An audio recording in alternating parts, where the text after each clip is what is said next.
Haleluya, puji Tuhan. Bapak Ibu yang dikasih Tuhan, kita sudah masuk minggu yang kedua di bulan Desember ini.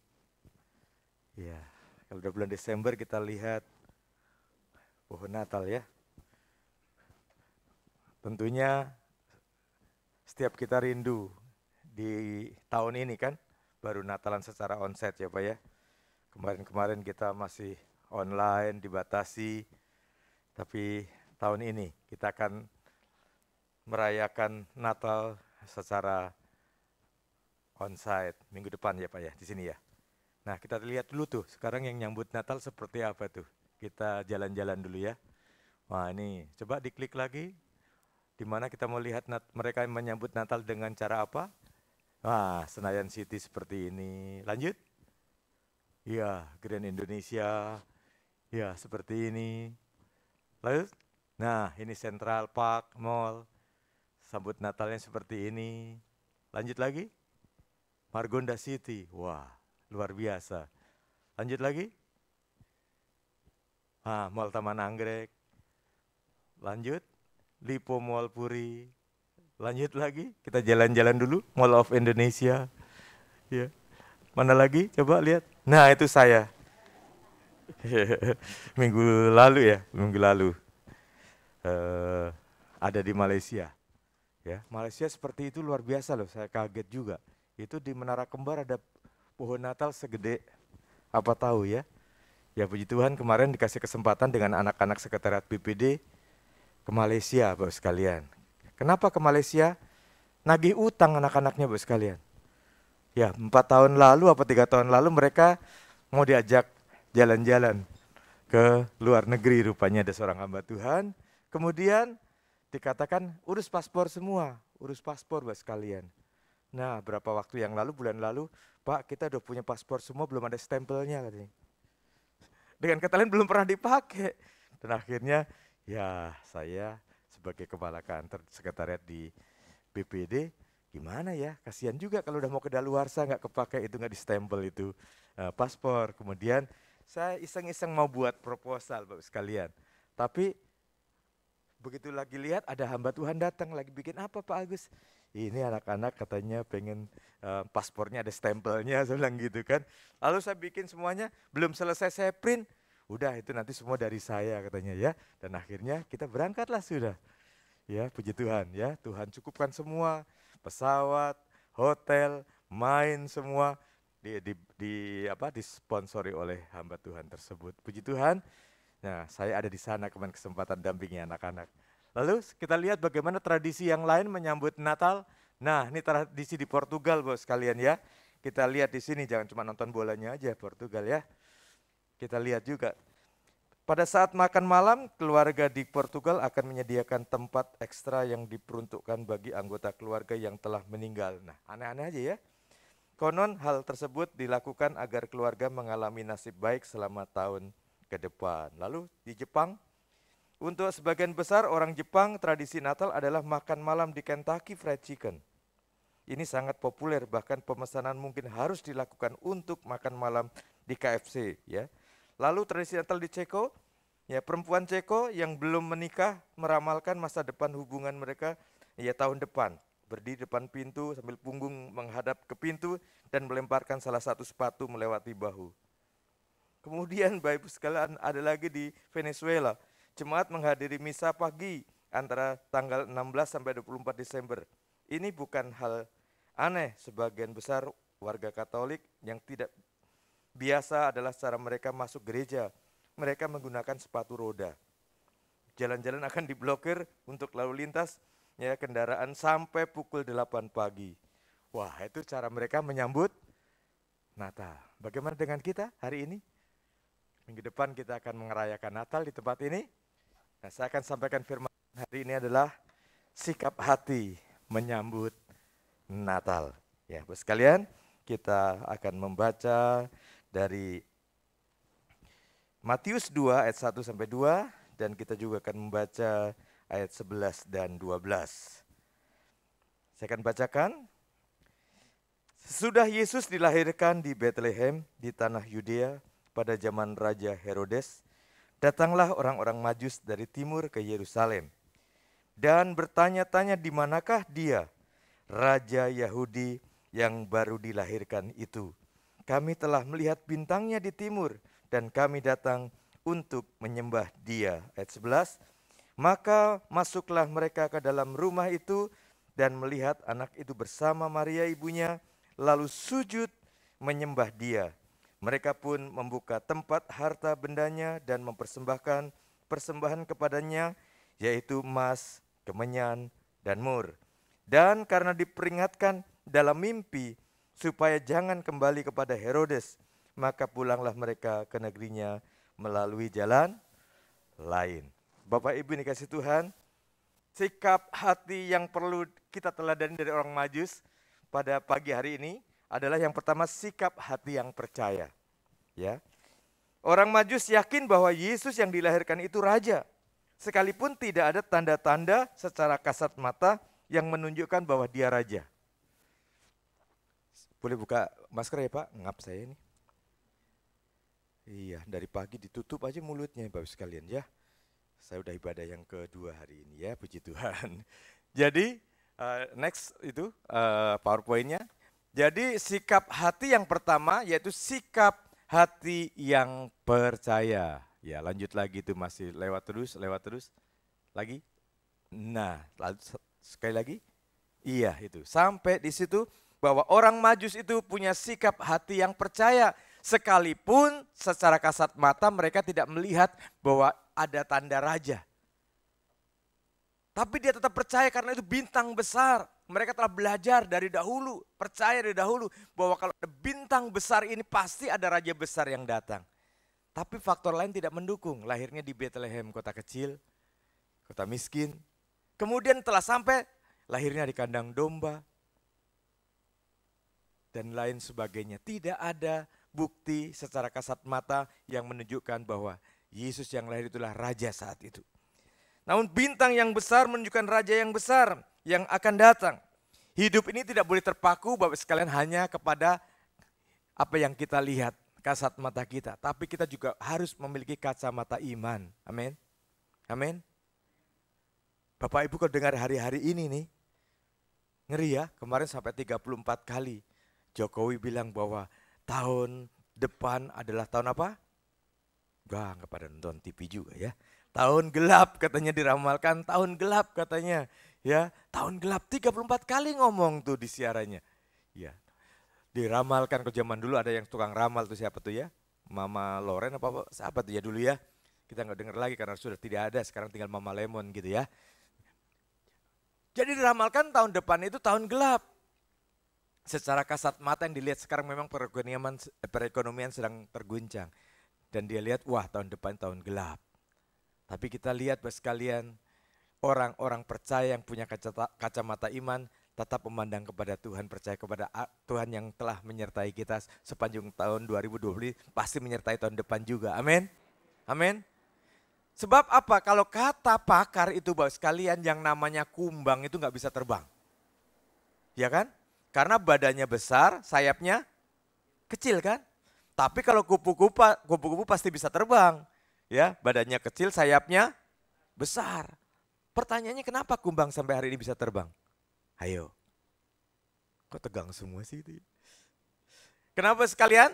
Karena kumbang tidak pernah dengar apa kata pakar ya, gitu ya. Pakar mau ngomong apa saja, yang penting seperti pujian tadi, ku kan terbang tinggi bagai Raja Wali. Amin. Karena itu janji Tuhan. Nah Bapak Ibu sekalian yang dikasih Tuhan, kalau kita melihat Sadrak, Mesak, Abednego, ketika dia diperintahkan untuk menyembah patung yang raja perintahkan, mereka tidak mau menyembah dan resikonya mereka harus ya dihukum, ya dimasukkan ke dalam lautan perapian Bapak sekalian. Dan ditanya, kalau kamu tidak mau menyembah patung, maka kamu akan dihukum. Mereka bertiga berkata, kami tidak akan menyembah patung itu. Karena kami punya Allah yang hidup, Allah yang berkuasa, yang mampu melepaskan kami dari dapur api itu. Tapi sekalipun kami tidak dilepaskan, kami tetap percaya kepada Tuhan. Wow, luar biasa ya. Kacamata iman yang dia sampaikan luar biasa saat itu. Dan akhirnya Tuhan memberikan pembelaan kepada mereka bertiga. Ya, yang dijeburin 3, yang ada di sana 4. Dan tidak ada selai rambut pun yang terbakar. Kalau kita melihat juga mengenai perwira Kapernaum, dia berkata, hambaku sakit. Kalau engkau mengatakan sepatah kata saja, enggak usah pergi ke rumah saya lah. Sepatah kata aja diucapkan, hambaku sembuh, maka dia akan sembuh. Maka Tuhan berkata, besar sekali imanmu. Hamba perwira itu mengalami kesembuhan. Amin.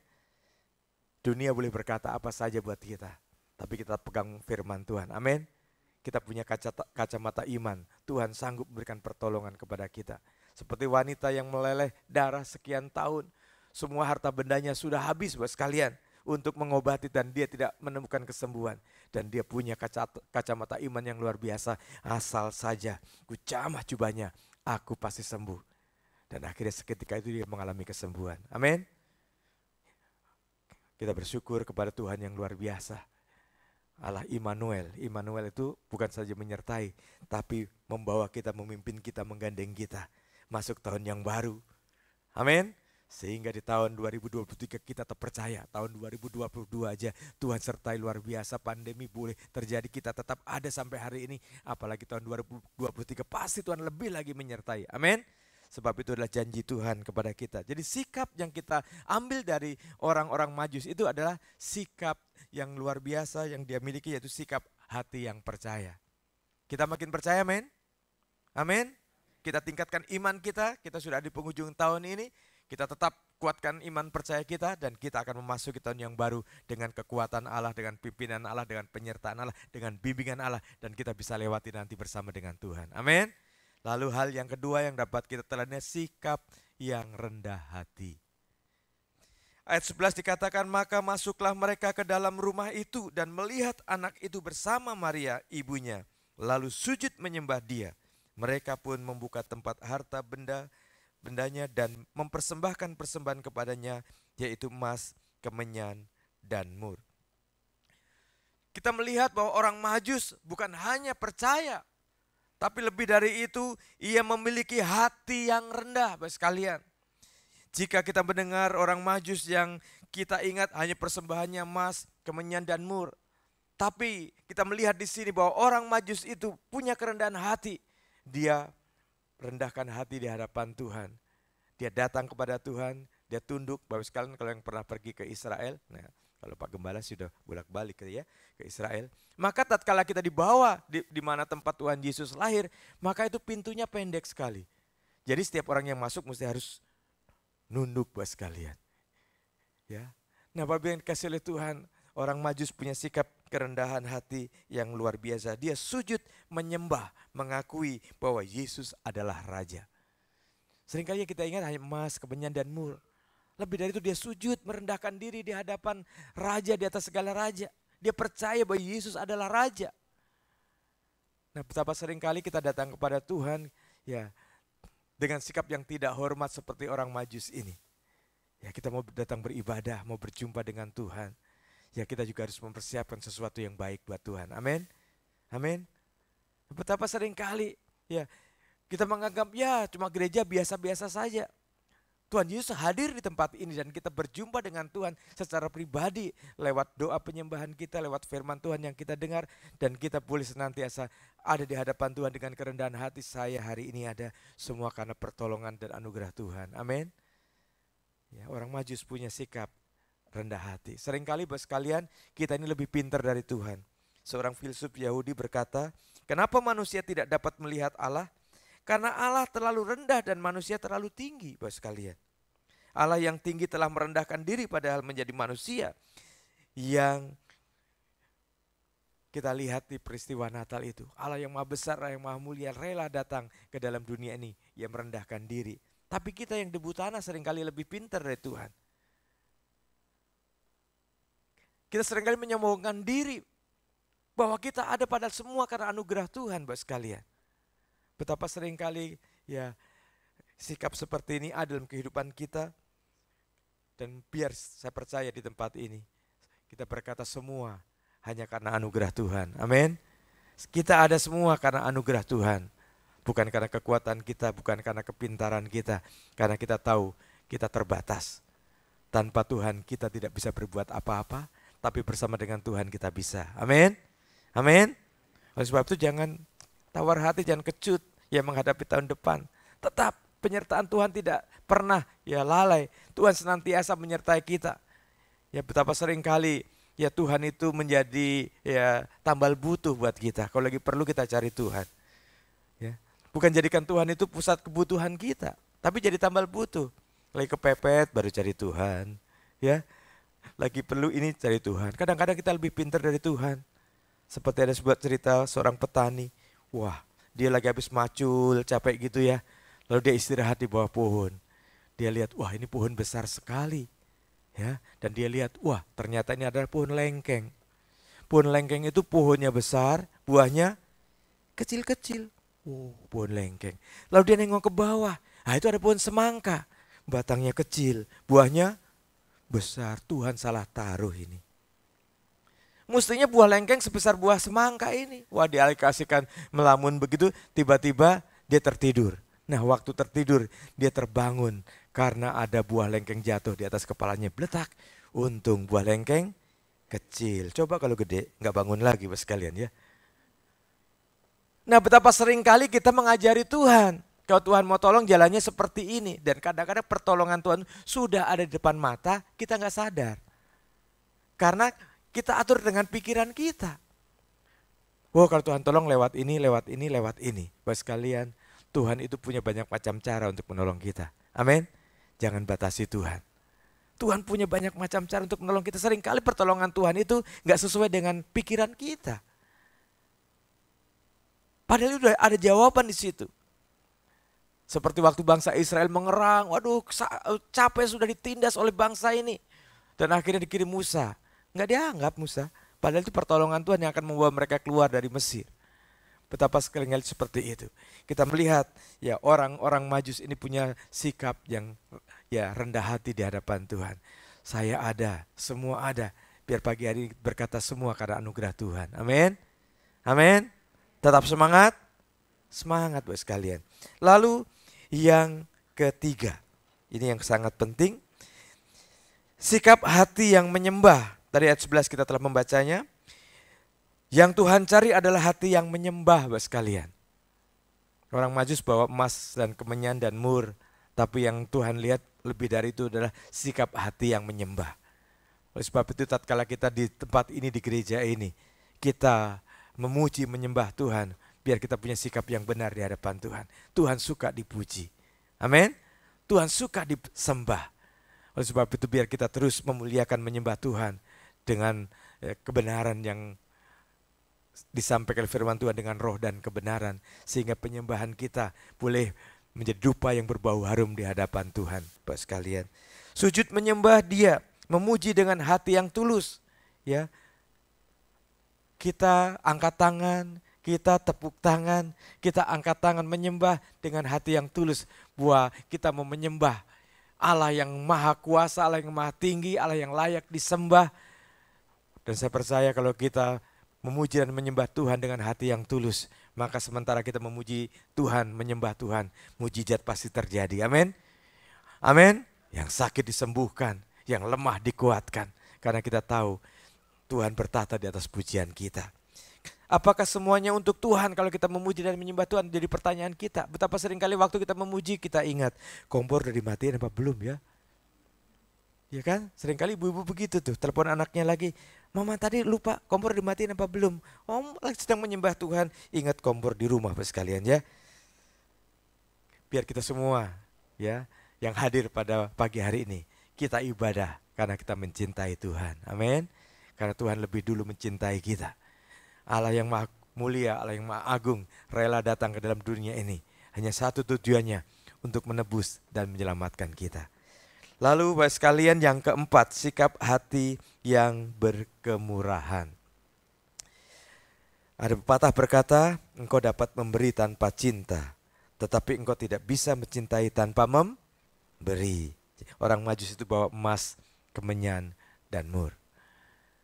Betapa seringkali kalau kita berbicara mengenai persembahan, wah apalagi Bapak Gembala ya yang khotbah tentang perpuluhan, tentang apa, sepertinya kadang-kadang nggak mau menyampaikan, suruh orang lain, pendeta lain, tolong dong sampaikan mengenai perpuluhan, persembahan dan lain sebagainya. Ntar kalau saya ngomong, sangkanya saya mata duitan, gitu sekalian. Padahal ini sangat penting persembahan ini. Ini adalah kunci berkat buat sekalian, amin, amin, kunci berkat. Oleh sebab itu buat sekalian kita melihat bahwa orang Majus itu punya sikap hati yang berkemurahan. Bayangkan buat sekalian, dia itu raja-raja yang jauh datang. Datang dengan membawa persembahan kepada Tuhan. Emas segala kemuliaan, segala hormat, segala keagungan hanya bagi Tuhan. Dia memberikan mur, ya, kemenyan untuk Tuhan. Dia sudah persiapkan dengan baik. Saya percaya jemaat di sini pun kalau datang ke gereja sudah mempersiapkan persembahan dengan baik. Amin. Amin. Jangan nyari dompet dulu, nyari yang ya udah kadang-kadang ngasih. Sekarang mendingan udah pakai amplop, Pak. Zaman dulu udah ngasihnya sedikit, duit yang paling jelek dikuel-kuel lagi gitu kan, baru masukin di persembahan. Kasihan itu bagian keuangan, ngeratain duitnya dulu gitu ya. Bapak sekalian, kita melihat di sini bahwa orang Majus itu punya sikap hati yang berkemurahan. Dia datang kepada Tuhan dengan bawa persembahan yang baik untuk Tuhan. Dipersiapkan jauh-jauh dia datang ya ke Bethlehem untuk berjumpa raja di atas segala raja. Bapak Ibu yang kasih Tuhan, biar kita semua yang di sini kita punya sikap yang benar untuk menyambut Natal. Aku mau datang kepada Yesus. Aku mau bertemu secara pribadi dengan Yesus seperti orang Majus itu, ya. Dan dia datang ya dengan kerendahan hati. Dia datang dengan percaya. Dia datang juga dengan hati yang berkemurahan. Lalu selanjutnya yang kelima. Ya, Tuhan sudah memberikan kepada kita segala-galanya.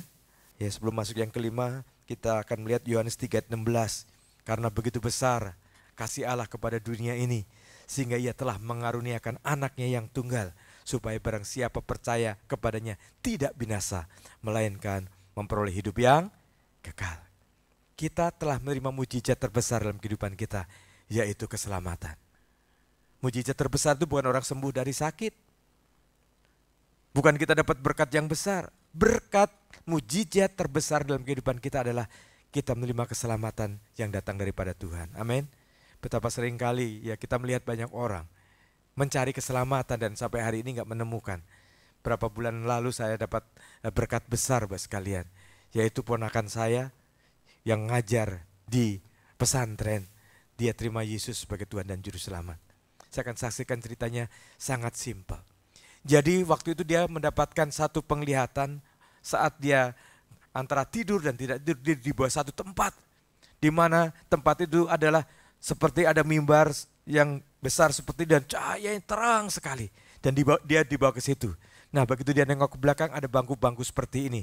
Dan rupanya dibawa ke sebuah gereja, seperti tempat gereja seperti itu. Kemudian dia gumulin, ini apa maksudnya mimpi ini? Dan di dalam penglihatan itu di bangku itu adalah dia lihat kakaknya almarhum. Kakaknya sudah meninggal beberapa waktu tahun yang lalu. Dan dia bertanya, kenapa ada di sini? Ini bukan tempat kamu. Dan akhirnya kakaknya ya dia katakan menjawab, ini tempat yang benar katanya. Dan akhirnya dia gumuli selama 2 tahun. Dia punya Pak D, pendeta. Dia punya Om, pendeta. Dia gak mau jadi Kristen kalau ditarik Pak D sama omnya. Dia mau cari sendiri. 2 tahun Bapak sekalian dia bergumul. 2 tahun bergumul. Gereja kami di kampung ya, di kota Pacitan. Bapak sekalian ya, saya dari Pacitan ya. Di depan ini dibikin persekutuan untuk gereja. Kemudian di belakangnya itu ruang tamu. Nah, dia pengen dengar apa sih yang dibicarakan di gereja itu. Kemudian dia kalau hari Minggu suka duduk di ruang tamu, dengar apa yang diomongin di gereja. Dan akhirnya dapat kesempatan ada undangan Paskah.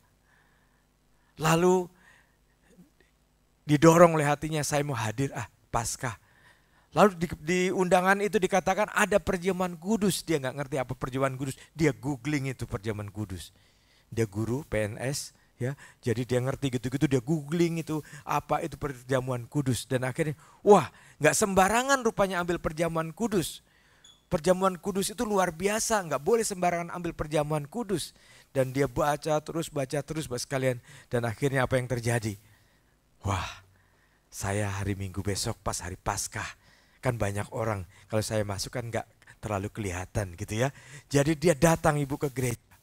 Nah waktu diedarkan perjamuan kudus, roti dan anggur itu, ambil enggak. Dan akhirnya diberikan keberanian, dia ambil perjamuan kudus itu. Kemudian dia ambil roti, dan waktu roti diangkat, dia melihat salib besar. Di situ dia tersungkur, dan dia terima Yesus sebagai Tuhan dan Juru Selamat. Nanti boleh sekali-sekali kesini ya Pak, kesaksian. Ya. Dia ngajar. Nah ini yang menjadi repot setelah dia menjadi Kristen, dia terima Yesus sebagai Tuhan dan Juru Selamat, bingung. Dia telepon ke saya, Om, ada baptisan air nggak di Jakarta? Ada, kenapa? Siapa yang mau baptis? Saya. Kok kamu baptis? Kaget, saya tahu bapaknya itu fanatik banget sekalian. Kakak saya yang pas adiknya Pendeta Bambang itu orangnya fanatik banget. Nah ini anaknya. Ya, jadi guru di lingkungan pesantren di Pacitan sana. Nah sekalian, tatkala dia bilang seperti itu, saya telepon ke gereja, ke bagian baptisan air. Ada baptisan air enggak? Ada, hari Sabtu. Saya tanya, ada hari Sabtu. Waduh gimana ya, saya ngajar gini. Ya kalau memang kebutuhan, ambil cuti lah. Dan akhirnya singkat cerita dia pergi ke Jakarta dan dibaptis di GBI Wahid Hasim sekalian. Nggak selesai sampai di situ masalahnya. Pulang, dia nggak pakai itu lagi Bapak sekalian. Nggak pakai jilbab lagi. Dipanggil lah dia oleh kepala sekolah. Kepala sekolahnya perempuan, dan diajak ditanya, kenapa kamu gini-gini? Dia ceritakan semuanya. Dan dia nggak dipecat rupanya, puji Tuhan. Ya kalau kamu beriman seperti itu, kamu mesti baik-baik di agama itu. Dan hari ini dia sudah melayani di sana di kota Pacitan. Nah Bapak sekalian, dia menerima berkat terbesar dalam kehidupannya. Dan akhirnya dia nggak bisa stop. Dia kemana-mana bersaksi Bapak sekalian. Bagaimana dengan kita? Tuhan telah memberikan keselamatan, mujizat terbesar dalam kehidupan kita, keselamatan. Nah kesempatan di hari Natal ini kita juga mau. Hidup kita juga menjadi berkat buat orang lain. Amin. Amin.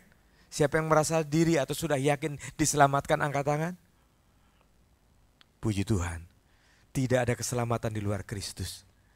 Tapi kita masih melihat orang tua kita, adik kakak kita belum terima Yesus. Kita gak rela mereka binasa. Amin. Di hari Natal ini, menyambut Natal ini, kita ingat mereka. Kita doakan supaya Tuhan menjamah dan Tuhan menyelamatkan mereka. Karena kita tahu satu orang diselamatkan, seisi rumah diselamatkan. Amin. Saya masih banyak pergumulan buat sekalian. Masih 50% keluarga kami belum terima Yesus. Tiap hari. Nah nanti setelah Natal di sini saya mau pergi juga ke kampung bersaksi kepada mereka. Ya, menceritakan. Ya, yang penting hidup kita ini jadi kesaksian. Jangan hidup kita ini jadi batu sandungan. Ya, seringkali kok orang Kristen begitu, orang Kristen begitu. Enggak ada orang lain. Kok agama itu begitu? Enggak ada. Kalau orang Kristen salah sedikit, kok orang Kristen begitu? Iya enggak? Betul Bapak sekalian. Jadi hidup kita ini dibaca oleh banyak orang. Kalau kita enggak jadi kesaksian, kita enggak menjadi berkat bagi orang lain. Wah, kesaksian yang terbesar adalah hidup kita. Amin. Sebab itu kesaksian kita jadikan gaya hidup. Supaya orang melihat kita, dia melihat Kristus di dalamnya. Amin. Sehingga makna Natal terjadi dalam kehidupan kita. Allah memberikan yang terbaik. Persembahan apa yang kita berikan kepada Tuhan kita. Yesus telah memberikan segalanya bagi kita. Pada saat Tuhan ya nanti akan berterus terang, waktu dia berkata, berterus terang kepada kita, waktu aku lapar, kamu tidak memberi aku makan. Waktu aku dalam penjara, kamu tidak pernah membesuk aku. Ya, dan lain sebagainya. Bapak sekalian boleh bisa baca di Matius ya, di situ. Pada waktu ini, waktu itu, kapan aku melihat Tuhan? Kapan aku lihat Tuhan lapar? Kapan aku lihat Tuhan tidak berpakaian? Kapan ya aku lihat Tuhan ada di penjara? Ya, apa yang kita lakukan kepada orang lain? Marilah kita lakukan seolah-olah untuk kita lakukan bagi Tuhan. Amin. Amin. Amin. Dana Natal sudah cukup Pak? Sudah ya? Ya, beri yang terbaik untuk Natal. Amin. Sehingga Pak Paulus gak pusing-pusing ini ya. Waduh pada Natal kurang, jangan. Apalagi mau retreat lagi ya Pak ya. Wah banyak kebutuhan. Kalau kita memberikan dengan tulus kepada Tuhan, maka kita yakin dan percaya berkat Tuhan tidak akan pernah kekurangan dalam kehidupan kita. Amin. Haleluya. Nah, sekarang yang terakhir. Paling seneng kalau dengar kata yang terakhir ya. Berarti khotbahnya sudah mau habis. Padahal masih ada 5 poin lagi yang terakhir Bapak sekalian ya. Enggak. Ya, sekarang kalau ibadah mesti paket hemat katanya ya. Khotbah nggak boleh lama-lama, puji-pujian nggak boleh lama-lama. Bahkan ada gereja yang bikin apa tuh ibadah 1 jam saja. Ngapain 1 jam saja? Belum kita menyembah udah habis gitu ya. Ya, kita terus ikut pimpinan Roh Kudus. Amin. Amin. Haleluya. Yang kelima ini adalah sikap hati yang taat. Tadi kita telah membaca ayatnya 12. Malaikat memperingatkan untuk kembali lewat jalan lain dan mereka taat. Taat ini unik ya Bapak sekalian ya. Mau dibaca dari depan ya taat. Mau dibaca dari belakang ya taat. Yang susah apanya? Melakukannya. Bacanya bolak-balik sama. Nah, kita lihat di sini dia dapat pesan tadinya oleh Herodes. Nanti kalau kamu sudah ketemu raja itu, mampir ke sini, kasih tahu sama saya juga mau menyembah dia, mau datang kepada dia. Padahal Herodes kenapa? Punya niat lain Bapak sekalian. Dia nggak mau tersaingi. Nah, ini seringkali di acara Natal seperti ini Bapak sekalian ya. Banyak juga orang yang menyambut Natal seperti Herodes. Ya. Punya motivasi lain. Herodes kalau dia tahu bahwa ada raja yang datang itu, wah tersaingi dia. Dan akhirnya niat jahatnya ketahuan Bapak sekalian. Dia memerintahkan anak-anak di bawah 2 tahun yang laki-laki mesti dibunuh. Kita lihat di sini sikap hati yang kurang baik dari Herodes. Sama-sama menyambut Natal. Ya, tapi dia punya motivasi yang lain. Betapa seringkali juga kalau kita bikin panitia Natal nih kadang-kadang kalau saya ikut rapat nih, waduh suka pusing, yang diributin bukan soal bagaimana ya supaya orang mengalami ya, berkat luar biasa di Natal. Seringkali yang diributin itu cuma konsumsinya gitu ya. Wih di gereja sana mau pakai bretok, masa kita cuma lemper doang gitu ya Bapak sekalian. Yang diributin itunya bukan esensinya Bapak sekalian. Nah, biar kita minggu depan ini kita menyambut Natal dengan sikap hati yang benar. Amin.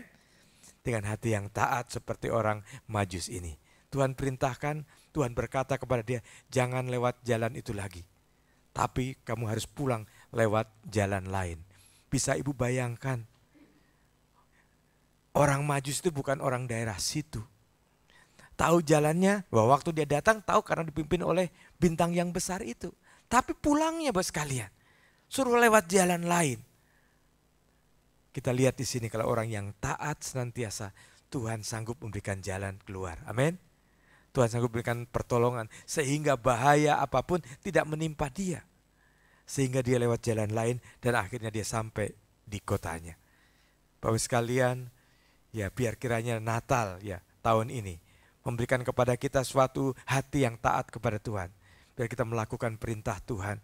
Kita mengerjakan apa yang Tuhan perintahkan dan saya percaya kalau kita taat melakukan perintah Tuhan, kita pasti diberkati oleh Tuhan. Amin. Kita pasti diberkati oleh Tuhan, itu janji Tuhan buat sekalian. Banyak contoh di Alkitab bagaimana orang yang taat Tuhan memberkati dengan luar biasa. Di gereja kami waktu itu ada seorang penatua. Dia mau setor sebenarnya ke BCA hari Jumat.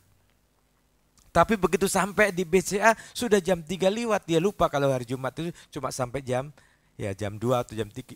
Akhirnya dia nggak bisa store itu uangnya di BCA. Biar aman Bapak sekalian di mobil itu ada Alkitab.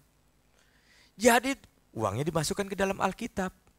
Dia lupa Bapak sekalian hari Minggu itu duitnya ada di Alkitab. Di gereja ada orang kesaksian dari Nias. Hamba Tuhan, kita mau merayakan Natal di gereja kita tapi kita belum punya atap, belum punya apa gereja kita. Dan kita perlu dana untuk membuat atap itu sekarang gampang baja ringan, udah dihitung sekian juta. Itu jumlahnya sama dengan yang ada di Alkitab. Lalu Tuhan dorong, kasih. Dia tetap ya mengeraskan hatinya. Enggak lah, ini kan setoran buat ke BCA. Tapi akhirnya dia di akhir ibadah dia nggak tahan sekalian. Ya, dia nggak tahan, akhirnya uang itu diberikan kepada hamba Tuhan yang bersaksi itu. Dia taat apa yang Tuhan bicarakan kepada dia di hati dia. Dan itu diberikan kepada Tuhan. Enggak lama-lama bos kalian. Hari Seninnya Tuhan ganti berlipat kali ganda. Dia ekspedisi, ya. Begitu dia mau ke kantor, ini kenapa truk panjang amat? Sampai macet begini, rupanya mau ke tempat dia semua. Mau kirim barang. Coba lihat, orang yang taat Tuhan gak mau berutang, amin. Amin. Luar biasa diberkati oleh Tuhan dan dia bersaksi di gereja. Ya, dia bersaksi. Oleh sebab itu kalau Tuhan bicara, kita harus taat kepada perintah Tuhan. Nah, orang Majus ini taat kepada perintah Tuhan. Dia harus pulang lewat jalan lain. Dan kita lihat dia menerima keselamatan yang luar biasa. Dia menerima janji Tuhan. Tadinya dia orang yang tidak percaya kepada Yesus, akhirnya menjadi orang percaya kepada Yesus. Dan dia mengalami Tuhan. Semuanya diberikan kepada Tuhan. Ya, dia menyembah, dia menghormati Tuhan, merendahkan diri di hadapan Tuhan. Dan dia memberikan yang terbaik, punya hati yang berkemurahan. Dan dia punya hati yang taat. Biar kiranya dalam menyambut Natal itu, ini juga menjadi bagian dalam kehidupan kita. Amin. Sehingga esensi Natal yang sesungguhnya menjadi bagian dalam kehidupan kita. Mari kita tunduk kepala, kita mau berdoa kepada Tuhan. Haleluya, haleluya. 1 minggu lagi kita akan merayakan Natal di tempat ini. Sudahkah kita punya sikap hati yang benar di dalam menyambut Natal? Kita tidak lagi melihat bayi Yesus itu, tapi Yesus akan datang sebagai Tuhan di atas segala Tuhan, Raja di atas segala Raja. Sudahkah kita punya sikap hati yang percaya kepada Tuhan bahwa Dialah satu-satunya juru selamat kita? Sudahkah kita punya sikap rendah hati di hadapan Tuhan? Semua kami ada ini karena anugerah Tuhan, karena kemurahan Tuhan. Ya, amin. Tuhan ada di sini. Tuhan melihat setiap hati kita. Haleluya, Yesus. Atau mungkin engkau punya pergumulan, sudah mau sampai di akhir tahun, pergumulanku belum terselesaikan. Tuhan ada di sini. Dia sanggup memberikan pertolongan kepada kita. Dan pertolongan Tuhan tidak pernah terlambat. Tuhan ada di sini. Dia Allah Immanuel, Allah yang memimpin menuntun kita. Dan kalau Allah yang menyertai kita dalam kehidupan kita, maka perkara apapun yang kita hadapi kita mampu menanggungnya. Sebab kita punya Allah yang besar, Allah yang hidup, Allah yang mampu memberikan pertolongan bagi kita. Terima kasih Tuhan. Terima kasih Tuhan Yesus.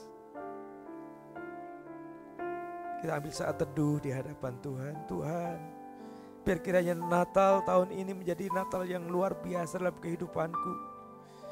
Aku berjumpa dengan Tuhan secara pribadi dan aku mengalami Tuhan. Bahkan aku boleh menjadi berkat bagi banyak orang.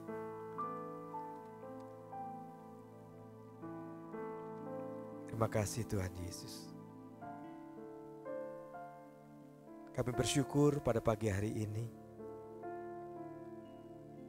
Engkau hadir di tengah-tengah kami. Dan Engkau melihat setiap hati kami pada pagi hari. Kami sungguh mengasihi Engkau Tuhan.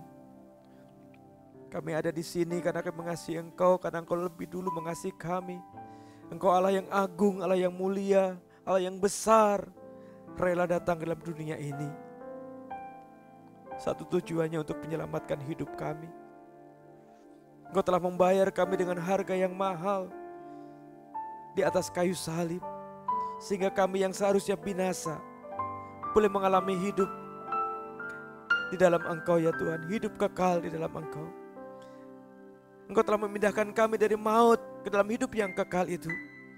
Biar kiranya Tuhan di hari Natal ini kami boleh menyampaikan syukur kami, mempersembahkan kehidupan kami, boleh menyembah Tuhan. Terima kasih Bapa. Hamba-Mu berhenti berbicara, tapi Roh Tuhan terus berbicara kepada kami.